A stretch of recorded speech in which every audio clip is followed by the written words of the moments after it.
Chocolate kunafa. Tingnan nyo ang lalaki niya. Ang kapal at saka malaki siya talaga.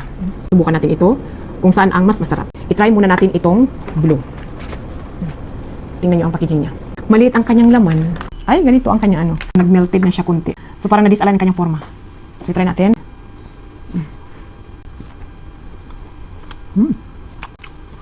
Lamig dyan siya, eh. Ang palaman niya kakulay sa aking kuko. Na-disalign ang kanyang ano, forma. Ang karton niya ay nilagyan nila ng ano yung parang ice siya ba para hindi siya mag-melted. Habang tinatawid niya ang daan siguro masyadong mainit kaya nagkaganito ang kanyang forma. Pero masarap pa rin. At ngayon buksan naman natin ito. Pareha lang sila, siguro magkaiba ang kanyang company. Pero pareha lang sila na chocolate kunafa.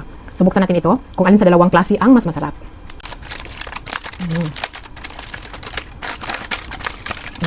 Makapal, malaki, ganyan ang kanyang forma. So hatiin natin. Ang kanyang laman, kunafa, tsaka pistachio, ang kanyang laman. So try natin. Sigal. Isa pa. Isang kagat pa para maano natin. Mas sure natin talaga kung alin sa dalawa ang mas masarap. Ulitin natin ito. Matingkad ang kanyang kulay kaysa sa ito. Ito parang may light green siya. Masarap ito kasi ito. Meron pa akong 3. Bukas ko naman ito kakainin.